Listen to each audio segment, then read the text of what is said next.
So I started with SRT years ago with the 300 2006 SRT 8.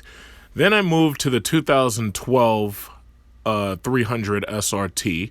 Really liked that car. It was a great looking car. Unfortunately, I never got the 8 speed.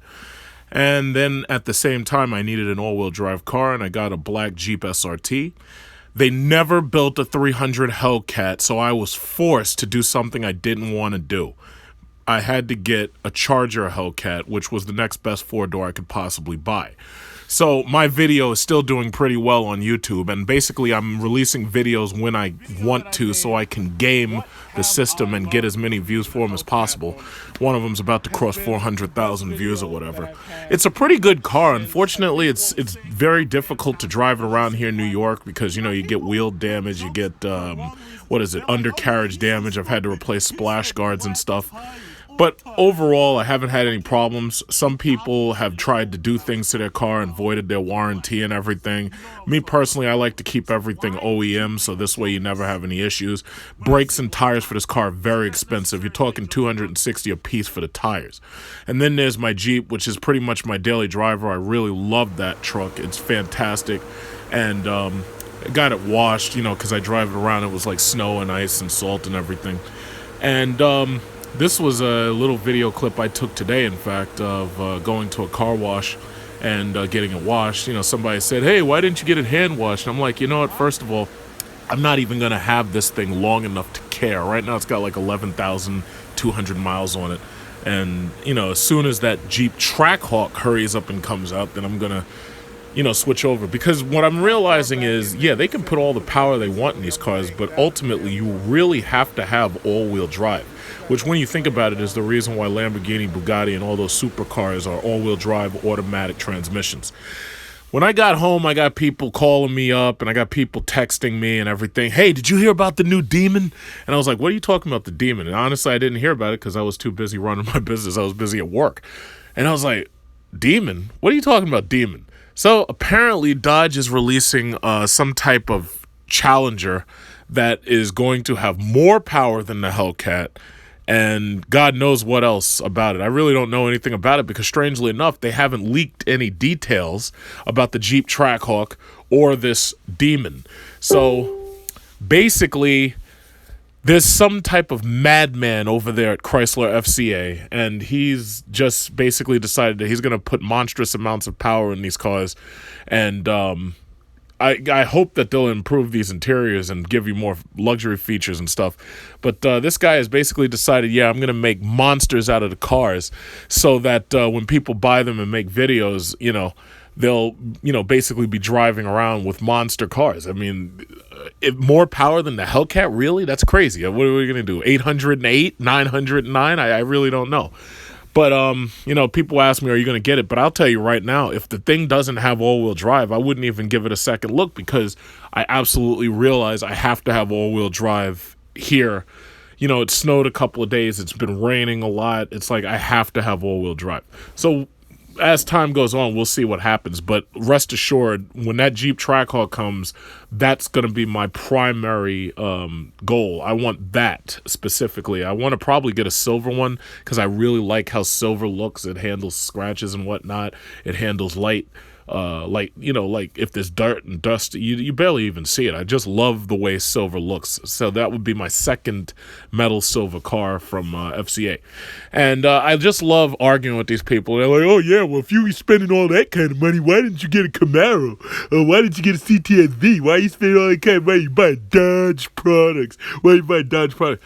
Well, very simply, because after I showed you those videos where the CTSV and the ZL1 got their asses kicked by the Hellcat, basically, I think that pretty much sums up the reason why I'd never want to buy a ZL1 or a CTSV. In fact, if somebody gave me a free CTSV or a ZL1, I would trade it in and get a Challenger Hellcat instead. And, "Oh, why you do that? That's stupid. They don't turn well. They drive in straight lines and they don't turn." First of all, guys, there's no such thing as turning when you're driving at 155 miles per hour. And you're like, "Oh, well, where are you going to do that?" And my answer to you is then the I-80. And to tell you the truth, these engines are so ridiculously powerful. that sometimes I'm driving and I don't even realize I'm driving at 100 miles an hour. Like, I was driving the other day and the thing kept creeping up to like 93. And I'm like, oh shit, man, if one of these goddamn cops sees me, I'm in trouble. And you don't even realize it. And I've gotten pulled over by a number of police, and they usually never give me a ticket because, like, I'm nice and respectful and everything. And ultimately, a lot of the conversations end with us talking about, the cars they got. And some of them actually pulled me over just so they could see the car, which, is a problem when you drive around in high-profile vehicles. But what I will say is that I'm enthusiastic about the SRT brand, and I can't wait to actually see what the Jeep Trackhawk and the Demon is going to look like. I mean, that's crazy. It's like we're going to hell, basically. We got hell coming. We got demons and hell and monsters and shit under the hood. It's just crazy. And I absolutely want in, and I'm going to buy in. And as soon as they'll hurry up and release some spy shots and everything, then I'll know what I'm dealing with, and I'll know how much money I have to have. And as you know, the Dodge Durango is supposedly getting a 392 engine now that the 392 is a lot cheaper. I think the reason why they didn't do it already is because what they didn't want is to have like a truck that's like $100,000, especially if it's a Dodge. And it's possible that they felt that there's people are not willing to spend that much money for a Dodge. And to tell you the truth, they're absolutely wrong.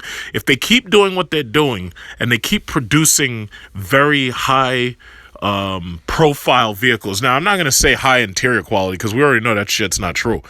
The interior quality needs a lot of work in order to differentiate those cars. But when you're putting Brembo brake kits that are like $5,000 and $6,000, and you got these giant red brakes, I've got people, I'll be sitting in traffic and somebody actually rolls down their window, is like, hey, why are your brakes like that? And they're like, yeah, my mom has a Jeep Grand Cherokee, or my mom has a car, but she doesn't have brakes like that. Well, I got these old guys, and they'll literally walk over to me and start asking me all these questions about the car. And the thing about it is these things are really high profile, and that is Dodge's. That's what they do well. They make big cars with big, ridiculously powerful engines, and that's just what they do well. They'll never be good at making small cars. They will never be good at making, bullshit little four-cylinder nonsense engines and stupid CVTs like in these stupid Hondas and these pathetic Nissan Maximas and these dumbass Toyota Camrys. They'll never be able to make shit like that. What they will do is they'll continue making monstrous, beastly, hyper madness cars, and that's what they need to do. People are willing to spend $70,000 to $100,000 to have something like that. There's all these old guys retiring, and they're willing to spend $1,000 a month, and they just don't care. I used to count my gas. I used to say, gee, how much gas will I use going here? At this point, I just don't care anymore. It's like, I like having it, and that's it. That's it. I just like having it. Yeah, I'm getting 9 miles to a gallon. Oh, yeah, well, you're getting only 9 miles a gallon. That's stupid. You should have bought a Tesla. If you bought a Tesla, you could charge it and plug it in. If I really wanted a Tesla, I'd have a Tesla. But to tell you the truth, I'm not extraordinarily impressed with Tesla, nor am I absolutely would never buy a Camaro or a CTS-V. They can keep that shit. But that's just how I feel about it. So I'm sticking with the SRT brand. I really like what I get out of the SRT brand. And that's basically just it. So I'm going to stick with them indefinitely. And I'm waiting for them to release these new vehicles. And I really wish they'd hurry up and show me the concepts and everything. I want to see what it looks like. I can't wait. I'm super, super excited.